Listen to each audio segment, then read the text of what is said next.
Greetings, class. I'm about to go on a very low production video of how to cite sources on the internet. Now, on Canvas, I also showed a template of how to cite something from the internet as well. So if you're using something from the internet, as we went over last time, you're looking for three things. One, you're looking for the author. Two, you're looking for the web page. Three, you're looking for the website. You're going in that order. And as I marked on Canvas, you're going to look for the author, then you're going to look for the title of the article or web page, the website, then you're going to do the date published, then you're going to do the URL, and then you're going to do the date access, the date you found it. So here's a website. This is signonsandiego.com, and if I go back to the article I clicked on, the very first thing I'm looking for is the author, and you'll see the author here. So on my works cited, I'm going to write Nikolewski. I'm going to put Nikolewski Rob. So that's going to be the author. The title of the article is here. It's usually at the top of the page, and I would capitalize all of this, and I'd put this in quotations. That's the name of the web page. And the website is the San Diego Union Tribune. That's going to be the website up here. And the date published is right here. It's going to be 30 June 2020.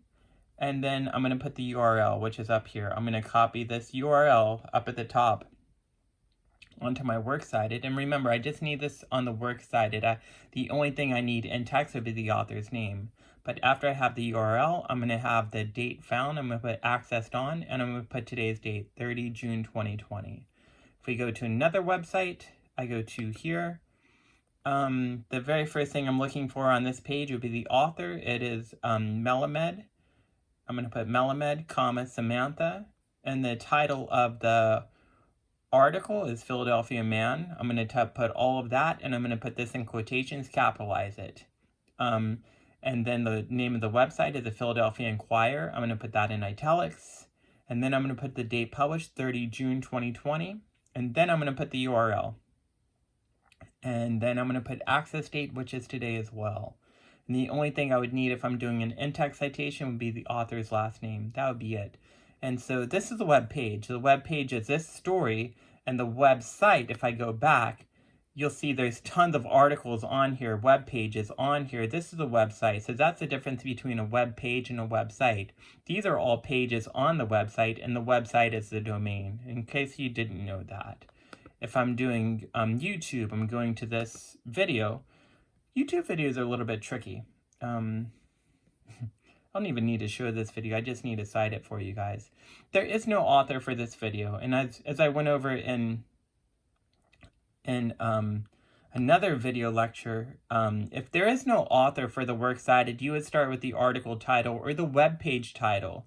Now, the name of this web page is RSA Animate. That's the name of the page. And I'm going to put that in quotations. I'm going to start my entry with that.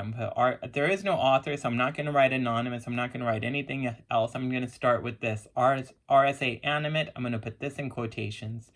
Next, I'm going to cite YouTube because that is the name of the website. And it's very important that I cite this article title or this web page, because if I just cited YouTube, I will never ever find this. As you could imagine, there are millions of videos on YouTube. But if I type this, then it's going to help my reader find it a lot faster. So I start here, put this in quotations, I put this in italics. It was published on October 14, 2010. So I'm going to put 14 October 2010. And then I'm going to put the URL, which is up here. And then I'm going to put today's date. I'm going to say access 30 June 2020. Because that's how I would cite a YouTube video. Next, let's get very, very abstract. I'm on Google Maps. You'll probably never, ever, ever, ever cite Google Maps unless you're in a geography class, possibly. The name of this page is El Cajon. I know that because this is the name of the page. It's Google Maps. If I just type in Google Maps on my works cited, I will never find that.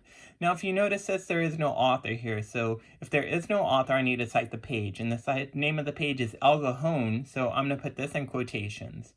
Next, I'm going to put Google Maps as a website. Google Maps is a website, so I'm going to put that in italics. And then if you scroll down, it's very, very tiny. I don't know if you guys can see it. It says 2020, so it doesn't have a day or a month. I just need to put 2020. And then I'm going to put the URL, which is, again, up here at the top. And then I'm going to put the date that I found it. So I just want to show you how to cite something abstract, just in case you ever had to do, just so you know exactly what you're looking for. Again, if there's no author, start with the web page, and then then next go to the website. And as I mentioned in another video, that's why it's very, very rare to start with the website, or to cite something that doesn't have an author or a web page and just have a website in text or on your works cited. That's very rare. So really question that if you're doing it. I'm all for EasyBib, citation generators. Citation generators basically helps you plug in the information. This one's called NightCite. And I want to make sure I'm on MLA, and I just scroll if I have, I don't know, magazine, journal, etc., etc. And I just type in the information, the author, first name, last name, title, the book in this situation. I just go through all this information. And I did it over here. And once you type in all that information, it'll cite it for you. So it has the author. This is for a book. It has the name of the book. It has a publisher, the date, and the page number. Now, books are a little bit different. It's very rare to use a book. I put a citation of a book on that handout that I passed out yesterday, that I gave to you guys yesterday on Canvas. But in case you want to use citation generators, this is one. I always say our best place to find research is our libraries. So for example, if I go to our library and I go to the database list, and I scroll down to EBSCOhost, not the ebook, but EBSCOhost multi-database search, and I click on this. This is going to give me the best information, very credible information.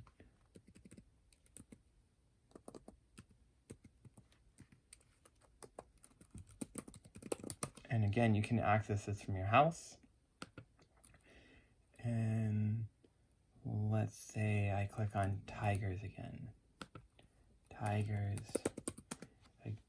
That's fine, tiger management. If I go to tiger management, I click on this. It's just going to give you better information. It's going to give you better research, more credible research. And if I go over to the side and I go to cite, again, I showed this in another video, but it'll cite the information for you. And again, I need to scroll down. This one's Brazil. So if you're a student in Brazil, you might use Brazilian National Standard, but we're using MLA. So if you go down to MLA, you'll see this, and you can copy and paste this. Now you still need to check it. You still need to check your research, but this is a fast way to go about it. I'm also going to provide this link for you guys. It's MLA Purdue OWL. It's a great resource. So if you have questions that I'm not going over, like how to do in-text citations in more detail, maybe you're citing, I don't know, maybe you're citing a movie, maybe you're citing something that I'm not going over in class, you can find a lot of that information here. So this is a video on how to cite sources from the internet. I realize that it's the 21st century and a lot of you guys are going to be using this information, so I wanted to be clear on how to cite it. Thank you for listening.